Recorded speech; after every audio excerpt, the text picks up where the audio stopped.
তাদের দলের লোকজন বলছে খেলা হবে, খেলা হবে। ওকে, নো প্রবলেম,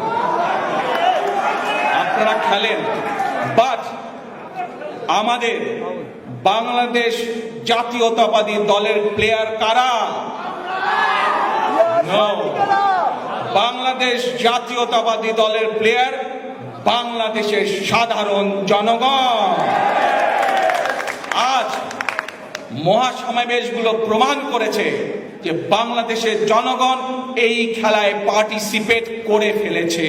ঢাকার সমাবেশে আমি বাংলাদেশ জাতীয়তাবাদী দলের প্রত্যেক সদস্যকে আহ্বান করব, আপনাদেরকে সেই পরিবেশ তৈরি করতে হবে যাতে করে বাংলাদেশের জনগণ সেদিন ঢাকার রাজপথ দখল করতে পারে। প্রিয় ভাই বোনেরা, ষড়যন্ত্রকারীরা হচ্ছে বাংলাদেশের বিপক্ষ শক্তি। আপনাদেরকে মনে রাখতে হবে, সমাবেশ করা মানেই কিন্তু আমাদের লক্ষ্য এখনো হাসিল হয়নি, অ্যাচিভ হয়নি। আমাদের আরো বহু দূর যেতে হবে, আরো বহু ষড়যন্ত্র হবে, বহু বিভ্রান্তি হবে। আপনাদেরকে এর জন্য প্রস্তুত থাকতে হবে বাংলাদেশের জন্য নিয়ে। আগামী দিনে যদি নিরপেক্ষ নির্বাচন চান, বাক স্বাধীনতা ফিরে পেতে চান, ভোটের অধিকার ফিরে পেতে চান, তাহলে আর কোনো পথ নেই। একটাই পথ, ফয়সালার একটাই পথ, নিরপেক্ষ ভোটের অধিকার আদায়ের ফয়সালের পথ একটাই। আজ জাতীয় বিপ্লব এবং সংহতি দিবসে আমাদের সেই শপথ নিতে হবে, বাংলাদেশের মানুষের ফয়সালা করতে হলে বাংলাদেশের ফয়সালা করতে হবে। আমাদেরকে কি বলতে হবে? বাংলাদেশ যাবে কোন পথে? ফয়সালা হবে রাজপথে। প্রিয় ভাই বোনেরা, খালেদা জিয়া আমার মা, আমি তার সন্তান। আজ শেখ হাসিনা যেই কথা বলেছে খালেদা জিয়াকে জেলে পাঠাবে, আজ আপনাদের সামনে এবং সোশ্যাল মিডিয়ার মাধ্যমে যারা সংযুক্ত আছেন প্রতিটি মানুষের কাছে আমি শুধু একটি কথা বলবো, শেখ হাসিনার এই জবাব আমি দেব না। শেখ হাসিনার এই জবাব আমি বিশ্বাস করি দেশনেত্রী খালেদা জিয়া হচ্ছেন গণতন্ত্রের নেত্রী, বাংলাদেশের সাধারণ মানুষের নেত্রী।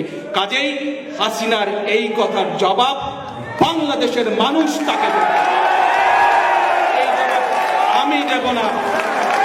এই জবাব আমি দেব না।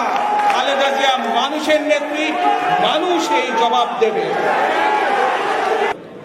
আগামী যে আন্দোলনের মাধ্যমে যে নিরপেক্ষ সরকার গঠিত হবে, নিরপেক্ষ সরকারের অধীনে নিরপেক্ষ নির্বাচনের মাধ্যমে যেই সরকারটি, জনগণের যেই সরকার প্রতিষ্ঠিত হবে, নিরপেক্ষ সরকারের অধীনে যে নির্বাচনটি হবে, দয়া করে সেই নির্বাচনটিকে একটি দলের সাথে আরেকটি দলের নির্বাচন হিসাবে দেখবেন না।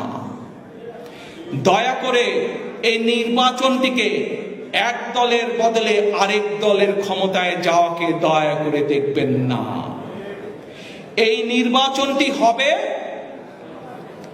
সেই মানুষগুলোর পক্ষের নির্বাচন যারা মানুষের নিরপেক্ষ স্বাধীন ভোটের অধিকারে বিশ্বাস করে। এই নির্বাচন হবে সেই মানুষগুলোর পক্ষের নির্বাচন যারা মানুষের বাক স্বাধীনতায় বিশ্বাস করে। এই নির্বাচন হবে সেই মানুষগুলোর নির্বাচন যারা মানুষের স্বাধীনতায় বিশ্বাস করে। বহু শিক্ষিত মানুষ আছেন, সুশীল সমাজের একটি বড় অংশ আছে যারা আমাদের দৈনন্দিন রাজনীতিতে, নির্বাচনী ডামাডোলের রাজনীতিতে যারা আসতে চান না। কিন্তু আমি মনে প্রাণে বিশ্বাস করি সেই মানুষগুলোর সেই মেধা আছে, যেই মেধাকে আমরা কাজে লাগালে দেশের উপকার হবে, দেশের মানুষের উপকার হবে। আমরা সেই মানুষগুলোর পরামর্শ গ্রহণের জন্য, সেই মানুষগুলোর পরামর্শ গ্রহণের জন্য, সেই মানুষগুলো যাদের দেশের উন্নয়নে, দেশের মানুষের উন্নয়নে অবদান রাখতে পারেন, সেই সুযোগ সৃষ্টি করতে চাই। এবং সেই জন্যই আমরা দ্বিকক্ষ পার্লামেন্ট বাংলাদেশ। আপনারা এখানে যতগুলো মানুষ আজকে উপস্থিত আছেন প্রত্যেকে প্রবাসী।